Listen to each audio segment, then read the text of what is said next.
Good evening and welcome to this public hearing.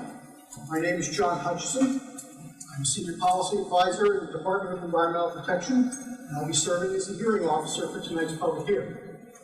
I'm joined by Mr. Jeffrey Hoffman, New Jersey State Geologist, Mr. Raymond Cantor, and Dr. Ben Witter. The purpose of this hearing is to accept comments from the public on the Department's proposal to amend rules codified at NJDEP 7:38-1.4 and 3.4 respectively, which implement the septic system density standards set forth in the Highlands Water Protection and Planning Act rules. You are advised that in response to a request from the New Jersey Highlands Coalition and other organizations dated May 9, 2016, a notice will be filed in the June 20th New Jersey Register, providing for an extension of the comment period for an additional 2 weeks beyond the time stated in the proposal.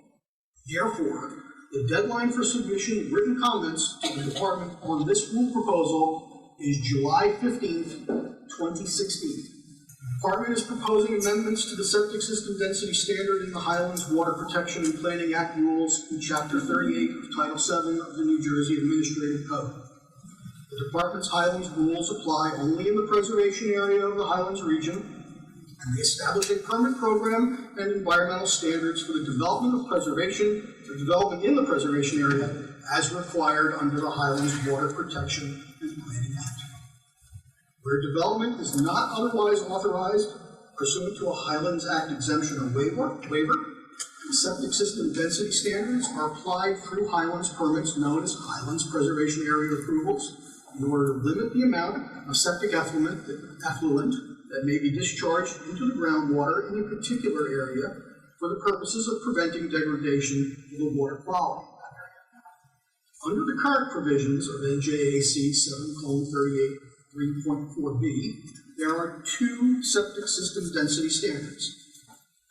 If a lot in the preservation area contains all pristine forest areas, no more than one individual subsurface sewage disposal unit, commonly known as a septic system, is permitted for each 88 acres of lot, excluding those smaller lots that may be built upon pursuant to an exemption in the Highlands Act. If a lot does not contain forest, those areas of mixed land use, where there is disturbance and or agricultural uses, no more than one individual subsurface sewage disposal system is permitted for each 25 acres of lot. As proposed to be amended, NJDEP 7:38-3.4b includes 3 septic system density standards resulting from the incorporation of the more recent and much larger data set into the logistic regression and nitrate dilution models. On a lot in the preservation area located in the protection LUC zone, no more than one individual subsurface sewage disposal system is permitted for each 23 acres of lot. On a lot located in conservation LUC zone, no more than one individual subsurface sewage disposal system is permitted for each 12 acres of lot. Finally, on a lot in the existing community LUC zone, no more than one individual subsurface sewage disposal system is permitted for each 11 acres of lot. Each of these proposed septic system density standards excludes smaller lots which may be developable due to an exemption provided for in the Highlands Act. The purpose of this hearing is to provide interested members of the public a reasonable opportunity to provide oral comments, data, and arguments on the rule proposal to the department. Persons offering comments will not be sworn. There will be no debate between or cross-examination of commenters. Speakers' cards have been provided for you to fill out if you wish to speak this evening. I will be calling speakers in turn from these cards. Now I'd like to proceed with the hearing. I will call the first commenter, who is an elected official. Good evening, and thank you for the opportunity to speak. My name is Len Resto. I'm a Republican councilman in Chatham Borough, New Jersey, so on the very eastern end of Morris County. And I'm here to oppose what is being put forth. I think if we begin to lower the standards in in the Highlands, an area where many of my fellow neighbors and friends reside, it really begins to degrade the pristine environmental lands and the sole source of drinking water for many millions of our state residents on the altar of potential profits. And, you know, we really owe it to our children and grandchildren to protect that. Jeff Tittle, Director, New Jersey Sierra Club, but I'm also here speaking for all of our members because, quite frankly, we've got 2.5 million nationwide. The Highlands is a critical area. It's not only New Jersey, but it's country. It's not only the largest source of water for the state of New Jersey, it's the largest area of open space that's really left in a highly developed area. We have the Highlands down below, but the Highlands in some ways are a lot more important. We think that these rules should be withdrawn. They're not based on sound science, they're based on political science. They're not based on sound science, they're based on political science. We believe that these rules are really a dirty deal for dirty water. We know that the original septic rules were being challenged by the Farm Bureau and they needed more information. The former administration gave that information, and then the Christie administration turns around and cuts a deal to try to weaken these rules, not based on anything. We see a 400% increase in housing in the most environmentally sensitive part of the Highlands, up in the Forest Preservation Area. These are the mountains of Bola reservoirs that are feed our trout streams. We see an increase in development in farm areas where I guess we'd rather be growing houses and crops now. And on top of it, and our concern is that the numbers are cooked. Not only on the water issue, but also on the development side, because they're going to be designing projects to go up these mountains and pick up the exempted lots. They're going to be cutting into these steep slopes and mountains, and then you're going to end up with a higher affordable housing obligation, undermining the regional master plan because of A500, and so on and so forth. But most importantly, when you look at the Highlands Act, it very clearly says deep aquifer recharge. It also says non-degradation. When you take an average from a bunch of pinpoints from the Private Well Testing Act, you're picking up the developed areas in the Highlands Preservation Areas, the lake communities, and you're picking up the shallow aquifer. You're not picking up the stuff, the water that's under the mountains in places like Stonetown or Wawayanda or wherever. You're picking up the developed areas. So it's flawed based on that. Plus non-degradation, you're taking an average. And we know from what the studies have been shown that in the areas where you have pristine forests and very limited development, you have 0.79 or less. We know that that what you're doing is taking a higher average. So it's sort of like me eating a pizza, somebody else eating a salad, but we both have the same amount of calories. No, it's not. An average, it does not work in the Highlands. It's non-degradation, which means no change in water quality in the Forest Preservation Area, and deep aquifer recharge. I also just want to finish up by saying that the Highlands are critical for the people of New Jersey. 60% of our people get drinking water from the Highlands. It's part of our economy. Highlands water is critical because in a state that's dependent on food processing, tourism, and pharmaceuticals, water from the Highlands helps grow our economy, helps move us forward. Everything from M&M to Manischewitz matzah, from Budweiser to Boy Beans. And these rules are full of beans because basically the Christie administration is saying to the people of New Jersey, go drink septic. Because when you destroy the headwaters and destroy these critical areas, you're going to have a cascading effect on water quality all the way down to water supply intakes throughout the Highlands region and other places. Good evening. Thank you for the opportunity to comment. I'm Wilma Fry. I'm Senior Policy Manager for New Jersey Conservation Foundation. In accordance with United States Eastern Water Law, the state is the owner and the trustee of water, in this case, Highlands water. The state is responsible for protecting this water, for assuring its supply and quality as a matter of the public trust. That is its solemn obligation. The Highlands Act was enacted in 2004 to ensure that this responsibility, which was clearly identified by Governor McGreevy's Highlands Task Force, would be effectively carried out. To do so, half of the Highlands region, comprising much of the critical undeveloped forested watersheds that supply groundwater to wells and surface water to reservoirs, to a total of 332 municipalities in 16 counties was designated as the Highlands Preservation Area. In the preservation area, as you well know, strict rules were mandated by the Highlands Act to protect the environmental public trust values. Thus far, these rules have done just that, and they have been challenged in court, and they have been upheld by the court. Residential developments in the Highlands that were destroying its critical watersheds in the 1990s were the impetus for passage of the 2004 Highlands Act. The DEP's currently proposed amendments to the Highlands Septic System Density Standards would unfortunately permit such development to begin again. By utilizing inappropriate and questionable data to adjust the current DEP Highlands groundwater quality protection standards, the proposed amendments would undermine the mandated protections of the Highlands Act. This must not be allowed to happen. As impervious cover from residential development, buildings, roofs, roads, driveways, patios, swimming pools, increases in a watershed, precipitation cannot infiltrate and replenish the deep rock-bound aquifers of the Highlands as required by the Highlands Act. It quickly runs downhill, creating gullies, eroding soil, and carrying lawn fertilizers, vehicle oil, and other pollutants with it into the Highlands' high-quality headwater streams and rivers that feed critical water supply aquifers, or reservoirs, rather. Groundwater that maintains stream flow in times of low precipitation can disappear.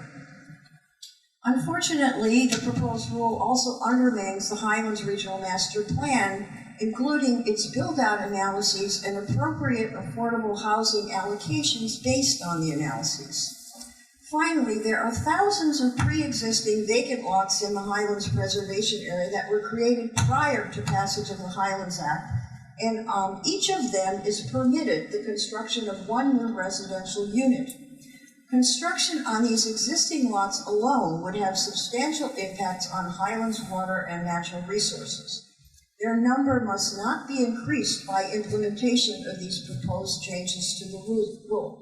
In closing, we urge the DEP to withdraw its proposed rule amendments, which would substantially reduce the protection of critical resources that is mandated by the Highlands Water Protection and Planning Act. Thank you. Next commenter is Mr. Bill Wolf. Good evening, Bill Wolf, WOLFE, from Morgantown. My two parts. The first part of dealing with the technical basis for the proposal itself is fatally flawed. Its sole basis is a USGS study. Contrary to the public perception and the department's presentation, that is not a scientific study. It is a statistical analysis. It could have been done by the math department at Rutgers. It has nothing to do with science. It's manipulation of data and statistical regression modeling. It is not science. Make that very clear. The underlying data source is 96% of the data points in the data set are from the Private Well Testing Act. That is flawed for the following reasons: by the department's own data analysis as part of the Private Well Testing Act report in 2003 and again in 2008. There's a section called Limitations on the Data. So the department itself found that the data had not undergone QA/QC review and was not either quote, not reliable, and had serious reliability and quality issues with respect to the lack of QA/QC. There were other reasons as well. We recently filed a complaint with the USGS under the Federal Data Quality Act, challenging and asking the USGS to withdraw the study, given the fact that it doesn't meet the USGS's own data quality requirements and the Federal Data Quality Act requirements. The data have locational bias with respect to considering anthropogenic source pollution, and I'll talk later not only how that's scientifically flawed, but contradicts your own regulations and characterization of natural background and background water quality, both in your own regulation. The data lack necessary geological features that are part of the USGS data set, dealing with well depth in the aquifer. Shallow well, residential wells are almost all of the data. They do not in any way characterize the back and recharge as specifically required by the Act. And 23% of the Private Well Testing Act data is classified as non-detect, with a method detection limit up as high as 10 milligrams. In other words, the consultants just said that it violated the drinking water quality standard, and if it was 9.7, they threw it out. 23% of your data, non-detect, with analytical detection limits at 10 milligrams is bizarre. Secondarily, others have spoken about the legislative intent and the specific legislative requirements. I don't want to repeat that testimony, but it clearly does not consider the prevention of degradation, because the structure of the data collection is with respect to anthropogenic sources and the use of the median value, which is Dylan talked about an average on Ruga. And it doesn't deal with deep aquifer recharge because it's based on shallow residential wells. To understand the legislative intent and the legislative standard for deep aquifer recharge, you have to understand the department's model that existed prior to passage of the Act. It was the Knaus-Hoffman to the Hoffman-Knaus model adopted in 2004. That was determined not to be sufficiently restrictive to protect the water resources of the region and the landscape values, because it allowed lot sizes between 4 and 10 acres, which were determined to be a prescription for sprawl, not a land growth management tool that would limit sprawl. So we had to come up with something more restrictive. That's where the phrase deep aquifer recharge came from. I can personally attest to that as being involved in 3 capacities with the department. A, as part of the governor's Highlands Task Force, staffing that effort. B, as being part of the OLS legislative team who actually wrote the text of the Act. And C, later as a consultant for the Highlands Coalition, negotiating the department rules with the department staff. The existing rule has been upheld by an OAL decision. It has a sound technical basis, and it's legally valid. It's not arbitrary and capricious. That's already been determined. It's in the department's proposal. And the concept of natural background concentration is key to the legal standard of preventing degradation. So how you measure natural background takes us to the concepts that are in the department's regulations and are just part of standard scientific study, research design, and methodology. Good research design does not allow a contaminant that you're studying to contaminate your data set. Not to get an analysis, I don't want to deal with the Highland stuff, I'll talk about that in a second.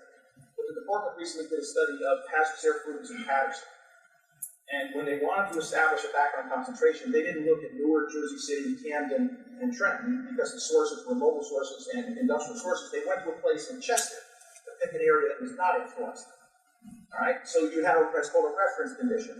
The department failed to do that here and used median values across the entire Highlands region instead of going within the preservation area where the law requires you to go, because the standard only applies to the preservation area, and it had to deal with pristine natural background conditions without influence of anthropogenic sources. All right, now specifically, and I'll close with the three specific regulatory requirements that the department itself has.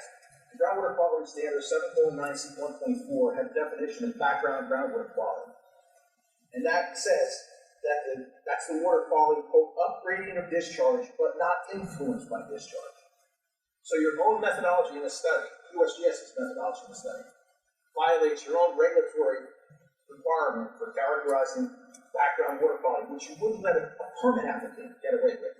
And you're relying on that methodology as a regulatory basis. Secondly, there's a definition of groundwater quality standards of natural water quality, and quote, that's the water quality without the influence of human activity. Natural water quality for SOCs are set at 0, where natural quality for other constituents is not ascertainable from generally accepted scientific studies. The lowest concentrations known to exist shall be used to represent natural quality. So this notion that the original basis, the 7 data points, were somehow an aberration that was cherry-picking data to describe a pristine condition, it's totally consistent with the department's own regulations that existed at the time. And finally, in the surface water quality standards, similar to the groundwater quality standards, there's a definition of natural water quality, which is a water quality that would exist in a water body without the addition of waterborne substances from artificial origin. Again, under the existing methodology, that was described as pristine, natural background. The The technical requirements for site remediation, 7:26E 3.8, have a methodology for natural background investigation to characterize soil and groundwater contamination with respect to natural background, and that would eliminate current or historical activities that would have been an anthropogenic source of contamination. And the sampling methodology says, quote, the rules say you have to collect and analyze a sufficient number of samples, both horizontally and vertically, that have not been impacted by current or historical activities. So again, you're violating your own science and regulation for characterizing natural background. You need natural background because the legislative standard is prevention of degradation. Even the Warren County freeholder used the word non-degradation, which he's conceding the argument as soon as he puts that in the record. So if we have a non-degradation standard, and we're basing it on natural background, that supports the original methodology, which is an argument that was vetted within the department in 2002 to 2004, incorporated in the Highlands Act, and then incorporated in the department's regulations. With this rule, the New Jersey DEP is responding to the complaints of land speculators and developers. Rule changes are designed to help them circumvent the Highlands Act. Described by DEP with phrases like common sense changes or onerous regulation, the DEP has crafted arguments based on rigorous science. New Jersey has critical water quality and water supply issues that are addressed by the Highlands Act. But New Jersey does not suffer from the critical lack of suburban and exurban storm water. The DEP has no legitimate mandate to address developers' challenges to essential water protection regulations.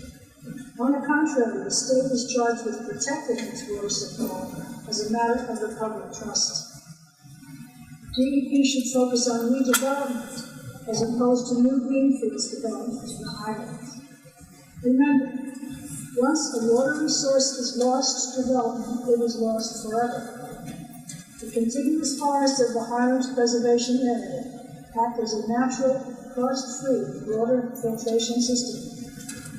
Conversion of forested land by development permanently destroys the ecological services provided by the forest cover, reducing the ability of the preservation area to provide these services.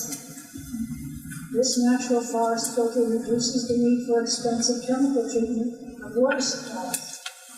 The state has a fundamental responsibility to protect these natural resources and the values they provide us, not further degrade them. Thank you. My name is Dave Pfeiffer. I'm the Highland Project Director for the Association of New Jersey Environmental Commissions. We supported the development of the original act. We supported the development of the RMP, and we continue to support the best practices possible for protecting what is a nationally recognized resource. Our office is located at 300 Mendham Road in Mendham, and you can reach me by email there at any time. I want to talk a little bit today about the relationship between the regional master plan and the standards that you're setting in this proposal.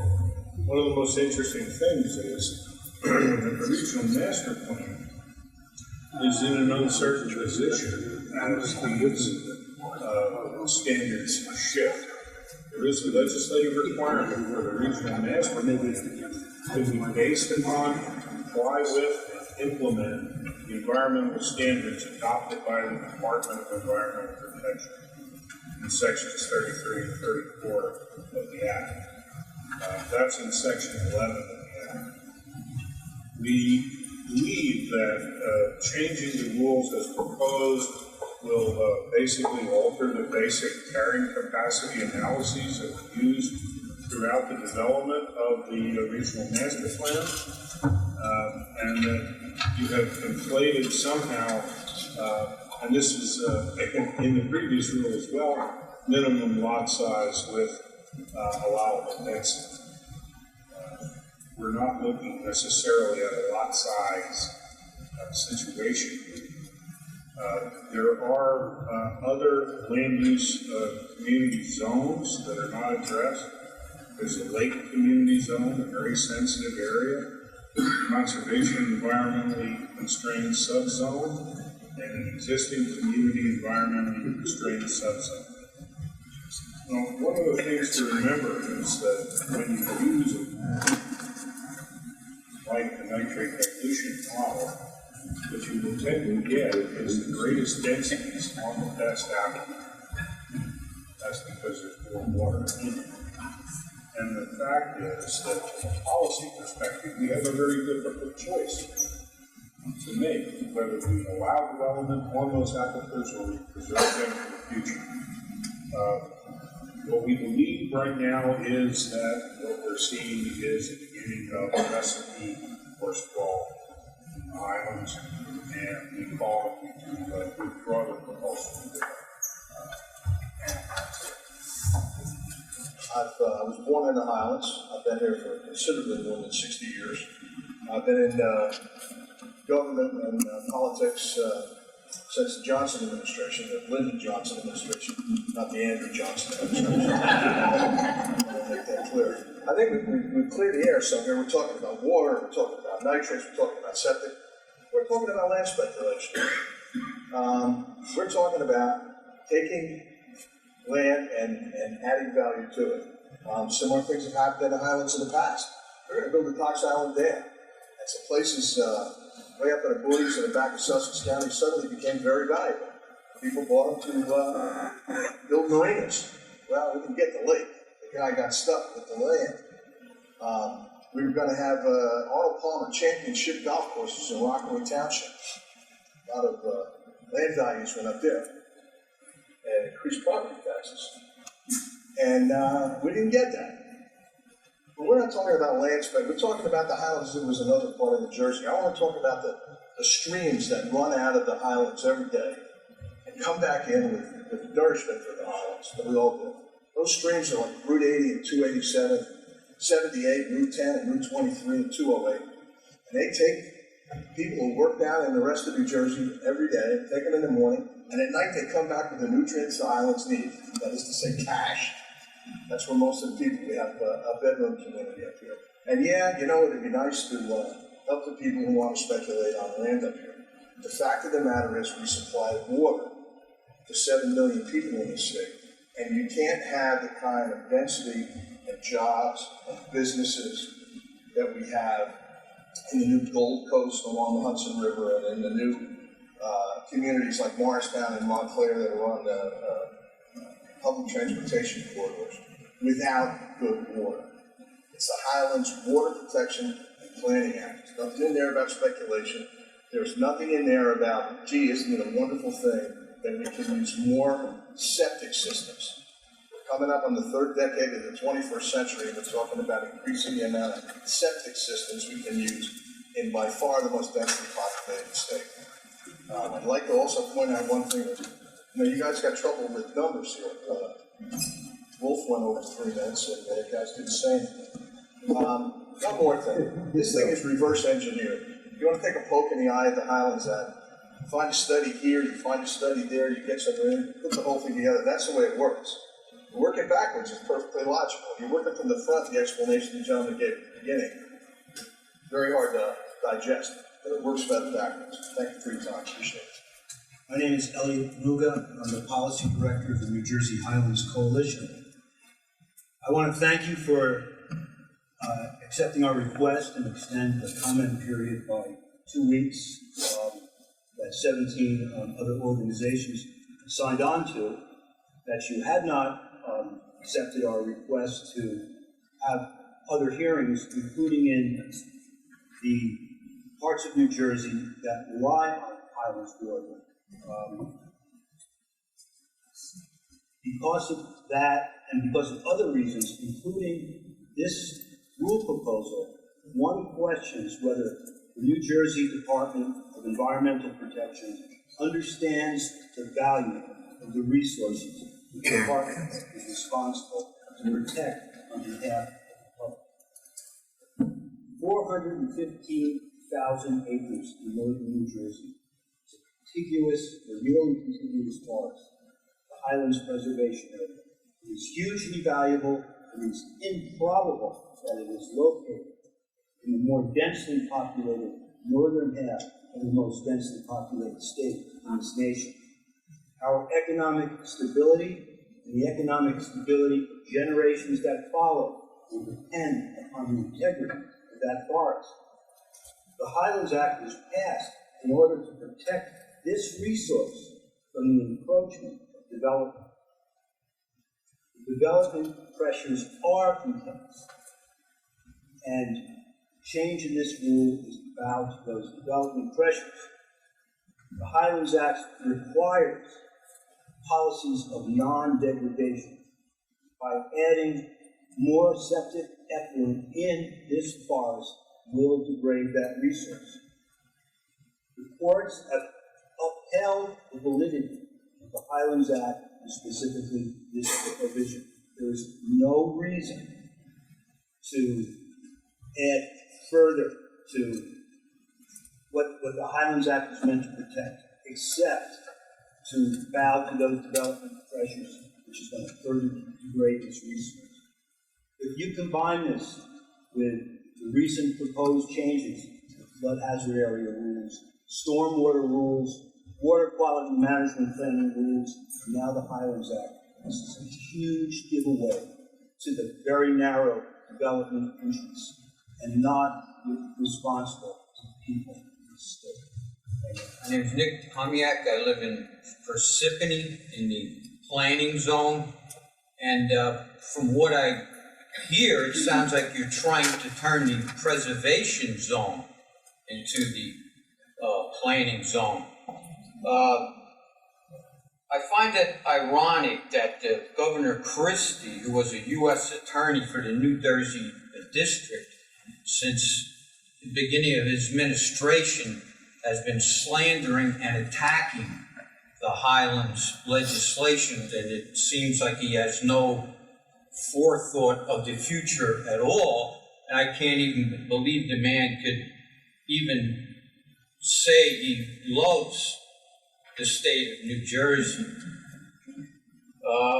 We hear talk about the Constitution. Well, I believe it was in April, it was 800 years of the Magna Carta, which the Constitution was based on, and part of that was the establishment of the public trust for common resources.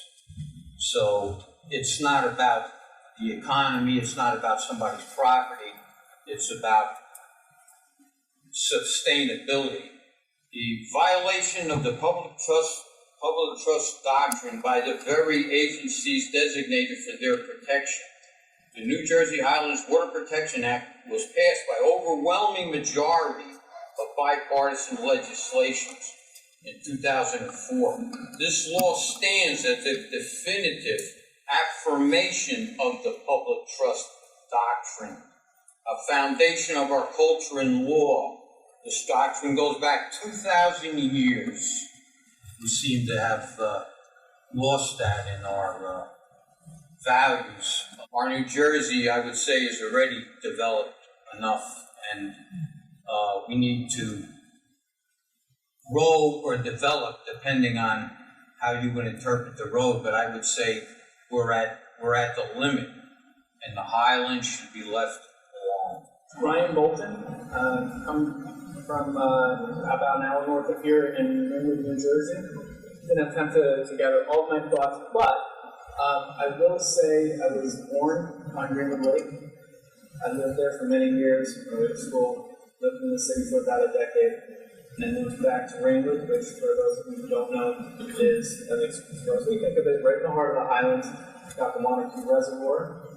Ironically enough, we also have a super fun site right there with facing some cleanup issues at the moment. But we moved there because of the Highlands. The fact that I knew that whatever trees were there were pretty much going to be there. I was not going to wind up in the same sort of McMansion sprawl that we had encountered in the city. And the character of the neighborhood would be preserved as well as the environment. So while, individual property values may not, be able to speculate in the way that they want, there is a real value to living in this rare preserved area that has a focus on the long term for a change, where right now our society really doesn't. And I moved back here for this little guy. I bring him along, so I'm actually allowed to leave the house. He's only kind of a prop, but he actually is. He's why I'm doing this, because this is not an easy switch to flip. We had 1,4-dioxane readings come back from our town wells, and now I got to spend $100 a month on cold spring water. That's a real economic hit directly on my pocketbook. But then, it also speaks to the need to preserve the natural filter that we already have in place in the Highlands. It doesn't exist anywhere else. Once it's gone, we're only going to be in a position to clean up. And the only reason why I could think of toying with this is if there was too much nature, or the water was too pure, which is just the most ridiculous idea ever. And I just don't think that we should be mucking around with the beauty that we have, the clean water that we have, but also the moral responsibility that we have for future generations. Like, we actually did something right for a change, and we shouldn't be trying to deconstruct that for temporary interests, whether it be individual landowners or whether it be developers who are speculating. There is a very clear, direct line to the public good, which is too often ignored in our society right now, and I think that we would be remiss in our duty to ignore that and roll these protections back. Thank you.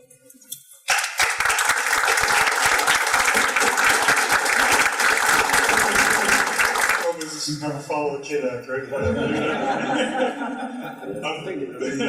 I'm Bill Kibler, I'm with the Raritan Headwaters Association. Kind of jumbled my comments around a little bit.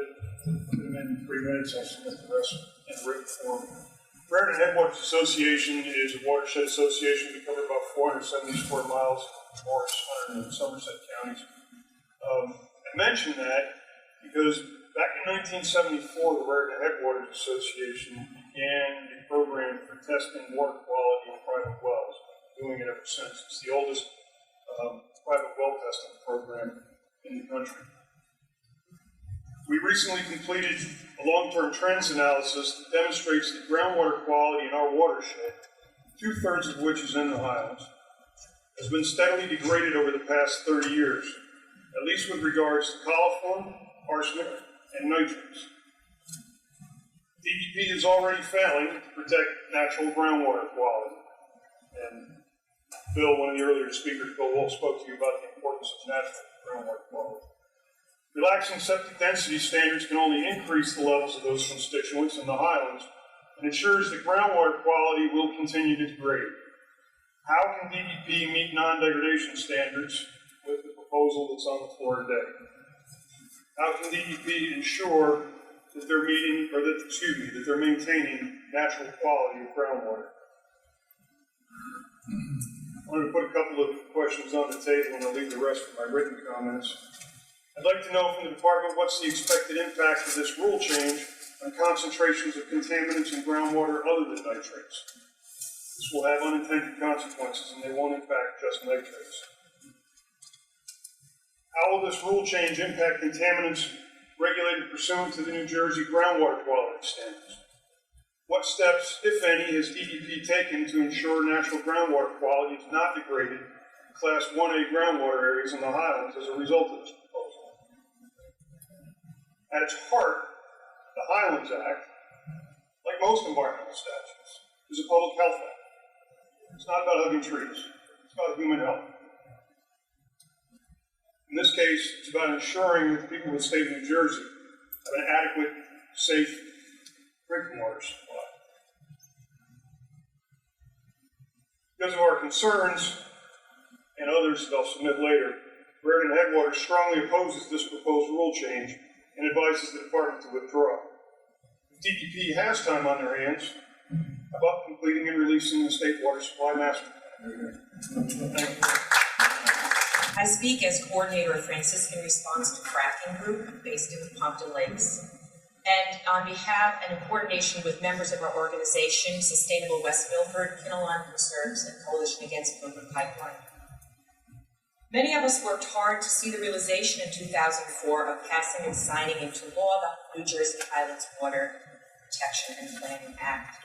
We understood and most still understand today that to further develop the highlands of New Jersey, especially the preservation area, will have an effect on the water quality for the millions of New Jerseyans who depend on and receive their drinking water from this area. There is nothing that filters and purifies water better and less expensively than Mother Nature's forests. Construction cuts down on this filtration system and adds to pollution. We've been down this road before because the Highlands Act has been attacked before, right in this room, most notably with the Tennessee gas pipeline, where trees were raised and a long scar remains through the highlands as a result. Those who propose this amendment weaken again the Highlands Act if you amend for more septic systems than the existing Highlands septic system density standards allows, and which would usher in renewed residential development. Moreover, people are actually leaving the Highlands to live closer to work in urban areas. For example, the population of West Milford is declining. In closing, we resist this latest affront to the spirit and the letter of the New Jersey Highlands Water Protection Act. The fish hatchery in West uses more water than all the citizens of Warren County put together. You want more water in Warren County? Shut down the fish hatchery. I don't care about trout. My name is George Casa. I own a fly fishing shop in Califon. I'm also president of the New Jersey Highlands Coalition. I have an economic interest in water quality and water quantity, and I do care about trout.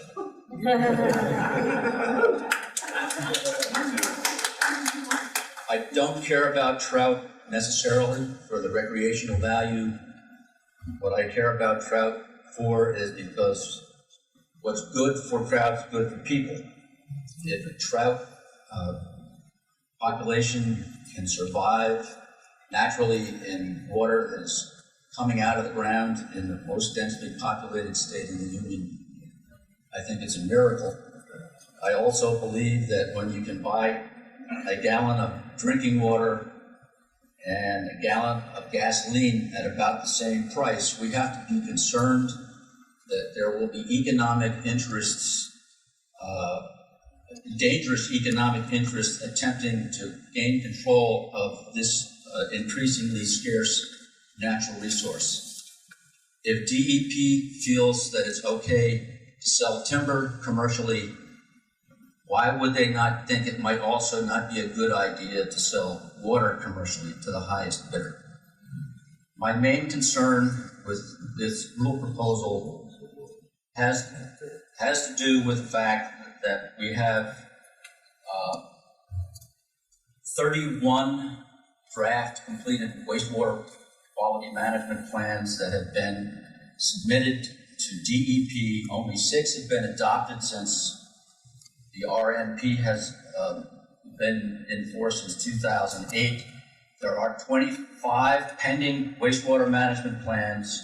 My question is, what happens to those? Are they going to linger and just be have to be redone? There's no clarity in the rule proposal as to the status of any wastewater management plan, or for that matter, any of the municipal ordinances in any town that has attempted to comply with the regional master plan. I agree with the commenters who previously pointed out that this rule proposal will have a significant impact on the regional master plan, and we don't know what it's going to look like. Thank you. My name is Margaret Babcock. I'm a resident of Rockaway, New Jersey. I believe we sometimes think of environmental protection as a luxury we permit ourselves after more urgent needs have been met.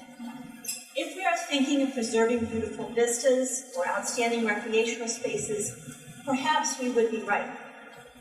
But tonight we are discussing changes to something called the Highlands Water Protection and Planning Act.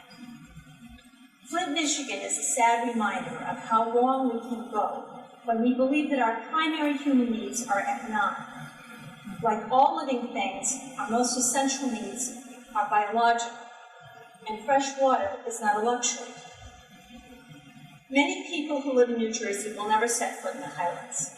They will neither know nor care whether there are trees or tracts of housing in this protected region. Yet they care very much whether clean and plentiful water is available to them, and 5.5 million people depend on the Highlands for their water. The effects of these proposed changes are not reversible. Increased density of septic systems in the Highlands will reduce the forest cover, increasing pollution, runoff, and flooding, which will directly and permanently degrade the reservoirs of northern New Jersey. It is not the task of the Department of Environmental Protection to enable or promote expanding development, nor is it your task to protect pretty places or fun playgrounds. It is your responsibility, first and foremost, to safeguard the natural systems that provide the basic needs for healthy, flourishing human life. My name is Doug O'Malley. I'm Director of Environment New Jersey. I represent more than 20,000 citizen members across the state. And I'm proud to be joined here this evening by this collection of citizens in support of the Highlands Act, as well as organizations from the Sierra Club to the New Jersey Highlands Coalition, the headwriters, to NJDEP, as well as the work we do here at the Wall.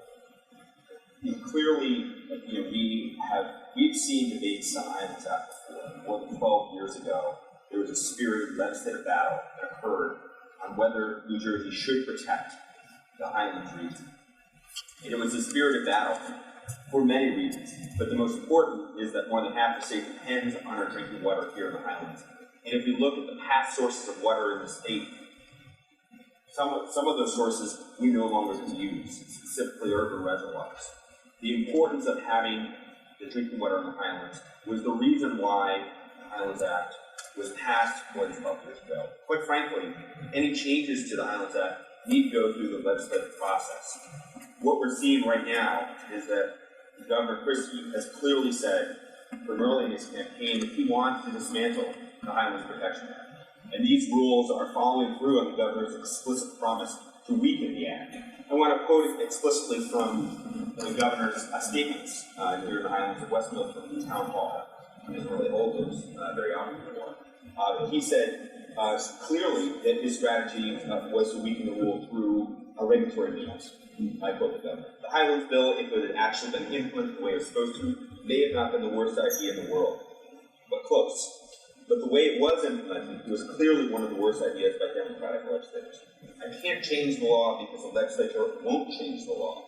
So I'm trying to work through the executive branch to loosen the rules a bit. End quote.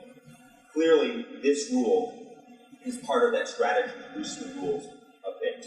And quite frankly, the governor has some of his history wrong too. Because the Highlands Act and the fight to protect the Highlands region historically has been one of bipartisanship. In the legacy of Senator Bob Martin, as well as State Senator Madam Lance, in addition to that, Assemblyman John Rooney, has shown that there's a historical basis for protecting your drinking water. At the end of the day, what comes out of your tap doesn't matter whether you're a Democrat or Republican. Unfortunately, just to focus a little bit on the legislative intent is being violated, as previous commenters have talked directly. The degradation aspects or non-degradation aspects of the act, as well as the aquifer requirements aren't being met. And specifically the data set that USGS relied on, looking at the Private Well Testing Act, does not document the impact here in the Highlands. Those aquifers were incredibly shallow. At the end of the day, this rule does not reflect the intent of the Highlands Act, and the department should not move forward with it. The department does move forward, the legislature should act to ensure the Highlands Act, as it was passed 12 years ago, remains in effect and not weakened. Thank you. I will address my comments to the audience, as DP does not seem interested in listening to public remarks on the amended septic system density standards proposed to change the Highlands Water Protection and Planning Act. If they were sincere about public input, they would have allowed more hearings in several locations around the state. Today, I truly believe we are betrayed by DEP. The agency ignores the need for protection of the environment and our water. The proposed amendments have been written with the sole intent of weakening the Highlands Act. They aim to develop more land, that same land that the majority of citizens were happy to preserve with tax money. The public understands the importance of providing clean water to all citizens of New Jersey. Clean water to drink is for the common good, apparently a value that DEP refuses to embrace. DEP affirms that the new method used to establish nitrate diffusion in ground wells is scientific. Yet, on page 13 of their document, it is stated that the PWTA prohibits the release to the public of sample locations. I always thought a method could be only considered truly science if it can be repeated over and over by anybody interested in approaching the same results. Secrecy deepens the distrust for the agency. We pay DEP to protect the public, and we should expect preparedness to be in place in case of damaging environmental situation. But this is what we get.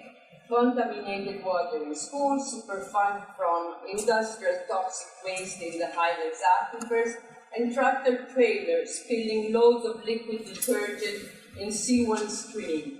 A series of catastrophic events with no monitoring or preparedness in place. Do we really think the new proposed amendments are written with the public welfare in mind? The economic impact review on page 22 of this document raises concerns on the current thinking of the DEP. They mention great benefits from greater rateable. But the paragraph must have been copied and pasted from a 20-year-old archived document. It is so obsolete, inaccurate, therefore it's not worth my copy. Recent demographic studies suggest that many people are leaving the state of New Jersey as fast as they can. High taxes, no incentives for older people to stay, and the younger generation favor urban settings. In conclusion, the irony in all of this is that the public will also have to pay the lawyers in a court case to stop the DEP imposing these damages proposed amendments, which are just a new attempt to dilute the Highland Act. Thank you. I'm Kenneth Collins from Andover, New Jersey, and I'm here to voice my opposition to these rule changes. The proposed rule changes are simply a way to circumvent protections in place provided by the Highlands Act. It is most disturbing to have to come here to the offices of the New Jersey Highlands Council to defend the very laws the Highlands Council is tasked to uphold. It appears that if builders, developers, and landowners don't like certain aspects of the Highlands Act, the Highlands Council and NJDEP will simply change the standards by amending the Act. This right here is the water. Crystal clear, delicious, straight out of the spring in Stoke State Forest. All right? This is why we are here. By amending the Act and changing the rules, you put the purity of our precious drinking water at risk. You are tasked with keeping this water pure. You propose to put it all at risk by providing a way around the protections the Highlands Act provides. The septic system density standards that exist should not be adjustable. I ask NJDEP, leave it like it is, please. Do not relax the standards. Statistically, we know the population is shrinking in the Highlands region. There is no need for development in an area. People are leaving. We have an overabundance of empty homes and businesses already. So this isn't about development, it's about money. The proposed rule changes are a political gift that will profit wealthy cronies of Governor Christie. Our water must not be put in peril by relaxed standards lowered by state government that is mandated to protect the environment and keep our water clean. Please withdraw the proposed bill amendments. I have to tell you straight out, NJDEP, we don't trust you. Your motives are questionable, your data is flawed, and your intentions impure. Please protect our water. Degradation is not acceptable. Thou shalt not degrade Highlands water. Don't bow to the pressures of developers. We have alternatives to fossil fuels. There's no alternative to water. All the money in the world, all the money that you propose to generate through this land speculation can't buy one drop of anything that replaces water. My family has a stewardship forest in Mount Olive. It is at the headwaters of the South Branch of the Raritan and Turkey Brook, and they live on the property. Maybe you can help me. I'm a little confused. You guys are the DEP, Department of Environmental Protection. You're the folks who've been entrusted with the responsibility of defending our natural resources. And I thought enforcing compliance with the laws and regulations that were established at the time. So why are we here? This Highlands Act was the result of decades of study and research and wrangling with government agencies, municipalities, developers, politicians. It was deliberately far-reaching and far-sighted. Back in the 80s, there was rampant development, uncontrolled, by people with no respect for aquifers, streams, pristine forests, trout, any of the wildlife, and the beautiful resources that are so treasured by so many residents of New Jersey. But the value of these areas was recognized, and the Highlands Act was somewhat ignored. So now, here you sit, with the proposal, whose only purpose is to clear obstacles for development. It is all about money. But I ask you, where does it stop? You begin dismantling these restrictions. How much is enough? How much is too much? Your proposal lays out all sorts of estimations of impact, but as important as these protections were a decade ago, they're even more essential today. There's no more guessing about climate change, catastrophic weather. The insulation that these forests offer our groundwater and the water itself is far too precious to handle it. The short-term profits are not worth destroying our water systems. So I started with a question as to why those of you who have been given the obligation to protect the highlands are attempting to dismantle the safeguards. But I have another question. What if we had a catastrophic drought and there isn't enough water? What then? Wars are being fought all over the world today over water. It's the new currency. If you're willing to sit here and try to convince the good people of New Jersey that these changes are all fine, then I ask you, will you take personal responsibility for that decision? Because it is you, my friends, who will be coming. Well, let's not go there. Years ago, grassroots organizations used to refer to the DEP as the Don't Expect Protection. With the creation of the Highlands Act, we thought that changed. I hope it's not changed to something more insidious like developers and leading politicians. You may be able to live with yourselves, but I can't. I love this state, and I treasure its natural resources. Way too much to sit by and watch greed destroy them. And I hope you will join me with that goal in mind for all of us now and for future generations. Thank you. So my name is Noemi de la Puente, and I am the Executive Director of the New Jersey Environmental Lobby. Thank you very much for the opportunity to speak. I turned in my written comments. I'm just going to give you the cliff notes. So I'm sure that cost-effective and common sense were terms that were used a lot in Flint, Michigan, when they decided to change their water supply from a clean water supply to the Flint River, which caused a myriad of health problems that are now seeing the light of day.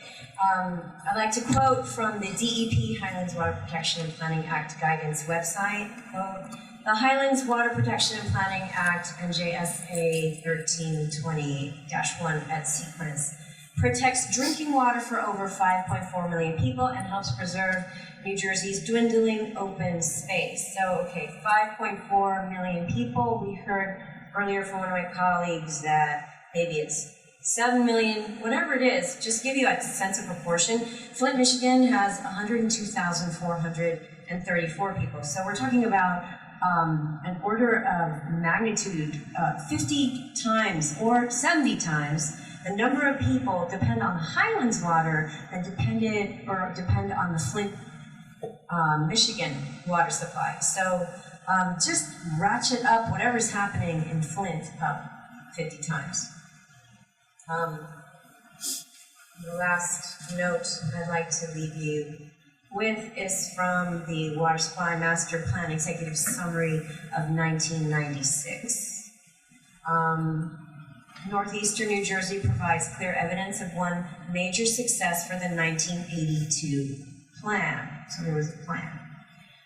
Extreme caution is necessary in this region, which is the most highly and densely populated area of New Jersey. The projections need to be continually checked against new data, and improved modeling is needed. Conservation and integrated reservoir management will still be needed during drought periods. We at the New Jersey Environmental Lobby encourage all of the real scientists at the DEP to start raising their voices on things like this. Thank you very much for our opportunity to express our dismay at the proposed regulations.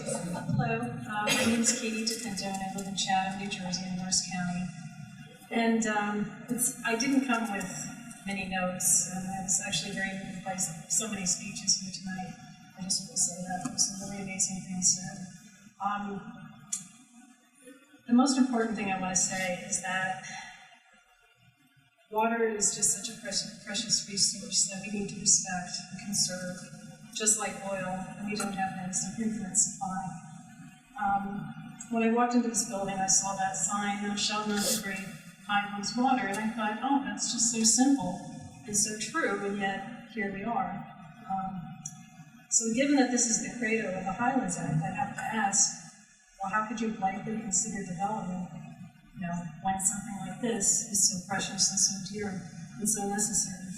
And as a mother, and as someone who cares about, obviously, her children, her grandchildren, stewards of the future, how can we let this happen? So, thank you.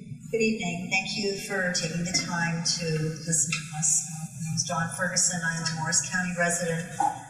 I also live in Chatham. And I was equally as puzzled as my friend Katie and as the previous speaker. I see these beautiful pictures of the Highlands. And water is featured in every single picture.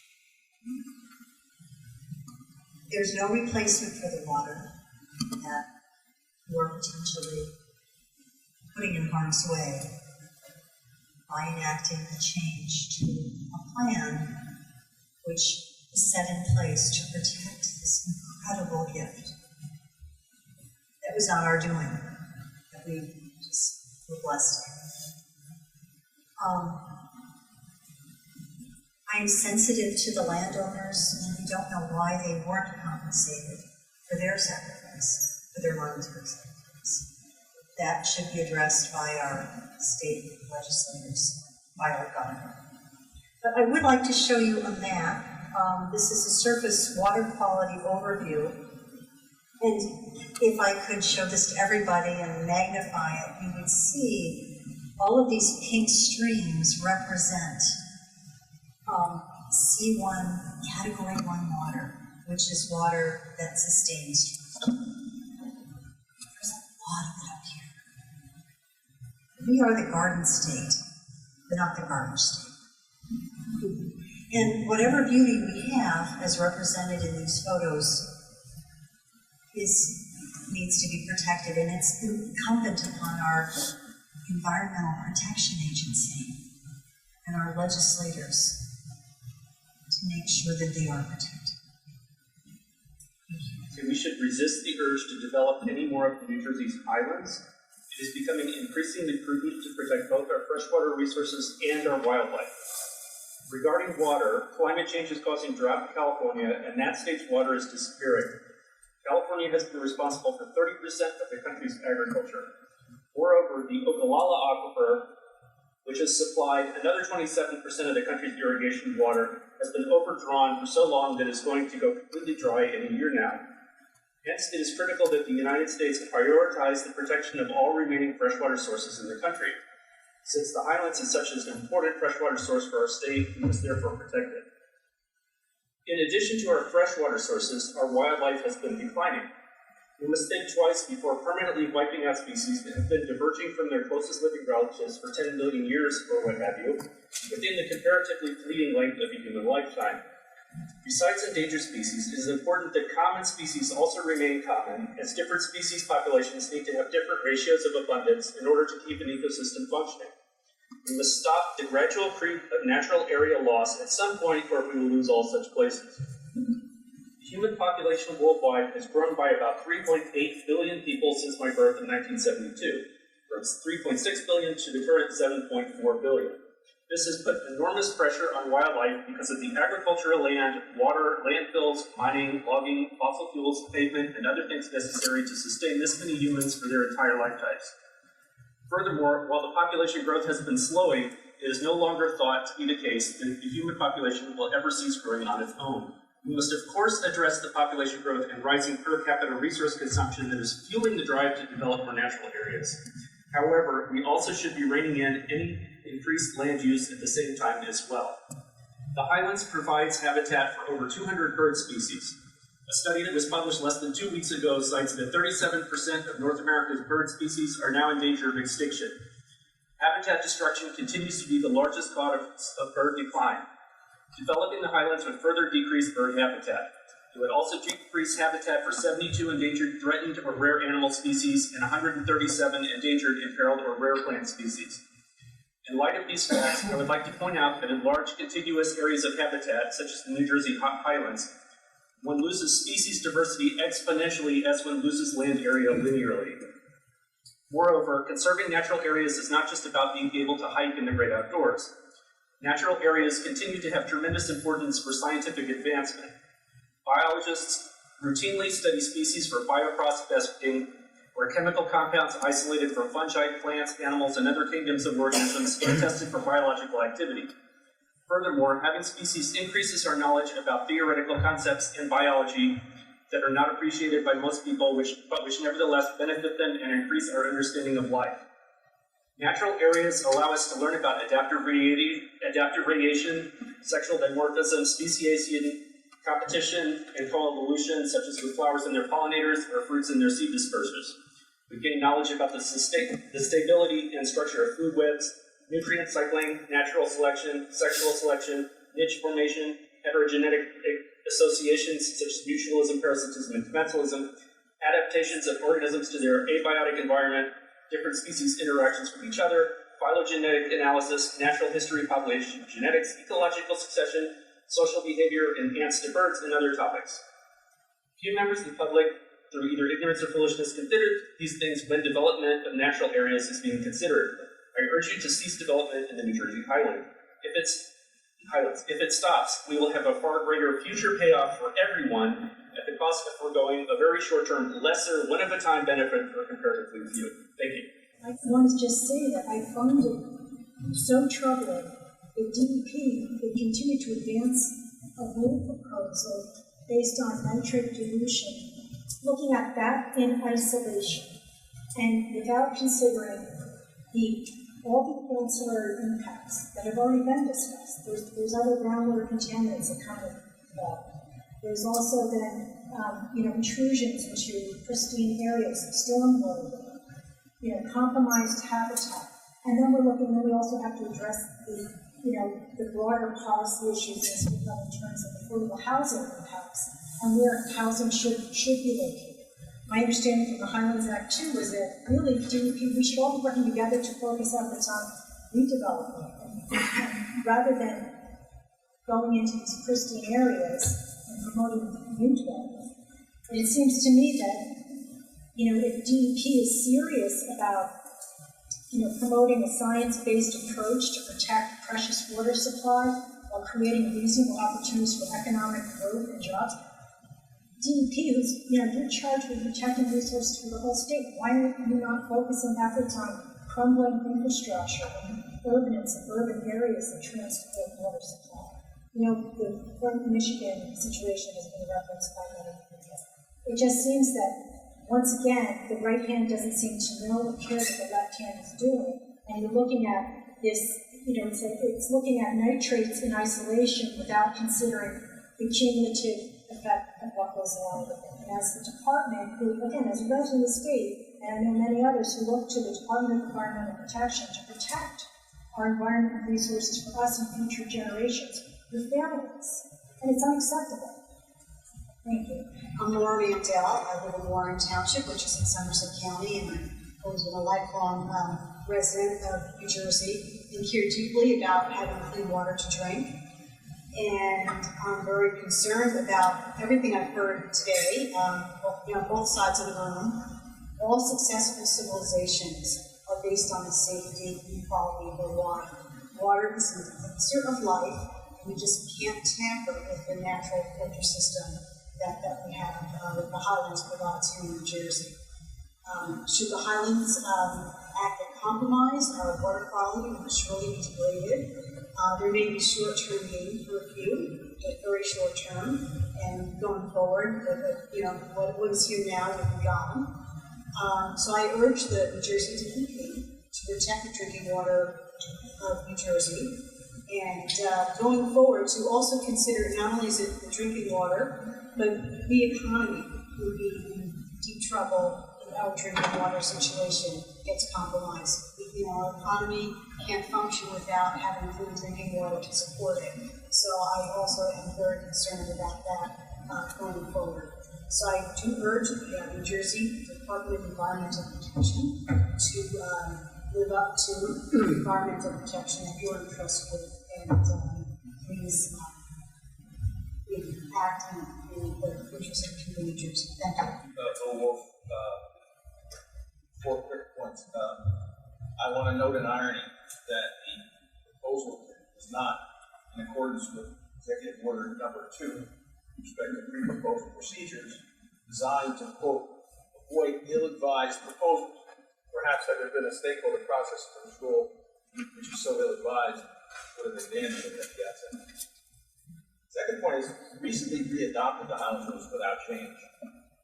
And that should have been the opportunity that you gave the public some notice that you're contemplating a significant rule change like this.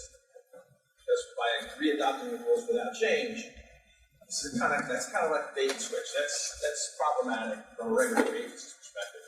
That's why the Administrative Procedures Act requires advanced regulatory calendars and things like that so people can anticipate what's coming down the pipe to get prepared. So, I take exception to these things. There's been a lot of misunderstanding on the deep aquifer recharge provision of the Highlands Act. That can only be understood with a full understanding of the pre-existing nitrate dilution modeling the department was doing and the lot sizes that it would have generated in the Highlands. Highlands Act, the stimulus for it was 2 reports by the U.S. Forest Service who said that municipal zoning densities would have destroyed the forest base and the resource base of the Highlands. Therefore, we need to put in place some regional management scheme because of the zoning allowed by municipals. When legislators and policymakers in Trenton were told that the department's nitrate modeling would give lot sizes that would perpetuate that sprawl, not resolve the underlying problem, we had to come up with something different. And if you read the findings of the Act, it talks about the existing department's regulatory framework is inadequate to protect the region. So you take the fact that the existing rules are inadequate, and you find this new strange animal called deep aquifer recharge, it created a blank slate. That's why the department did conservative modeling with conservative assumptions. And the only place where we had data on natural background was 7 USGS wells. So that's the explanation for why that's appropriate, why it's sound, why it's legally there, and why it's scientifically based. And my final point, and this is from I want to follow up the point I made in the original testimony. By correlating the data and analyzing the data based upon the Highlands RMP's land use land cover categories, you by definition have violated both your statutory requirement and your regulatory mission and your jurisdiction. Your regulatory authority is in the preservation area. All your data and your science and your statistical analysis should reflect the preservation area. By definition, the study that USGS did began with the Highlands Council and used their land use land classification categories, which transcend the preservation area into the plan area. You can't do that. And I'll give you an analogy because you guys are regulatory czars here. And John, you understand some of this stuff. Congress has, on the Clean Air Act, Congress has given EPA specific guidance on how to calculate something like MAC standard, maximum achievable control technology. And they're required to look at the 12% of the best, cleanest pollution sources when they look at a source category. They don't base it on the median. They're directed, because it's a standard that's supposed to reduce air pollutants for health effects, they're required to do the 12 best, not the median. In the Highlands Act, it's beyond the 12 best. It's like, give me data that shows natural conditions, and that's the target to shoot for. And you completely annihilated that whole concept through this statistical mumbo-jumbo with the cover of the USGS to give it some technical legitimacy. And when the USGS people figure this out in Washington, as an institution that's completely science-based, with high integrity and high credibility, and cares about their reputation, and is very reluctant to get involved in political fights like we're having right now that deal with regulatory issues and policy. They don't get themselves entwined in this stuff. So whoever put their stones in the vice here is going to hear something from the people in Washington who care about the national reputation of the USGS. And I believe they're going to withdraw the study, and it's going to leave you guys with your pants down. So I very much urge you to not even go there. Call your colleagues in Washington or in Trenton at USGS and tell them to stand down and bury this thing, and let's all go home and admit and acknowledge we made a mistake here. Okay, thank you very much.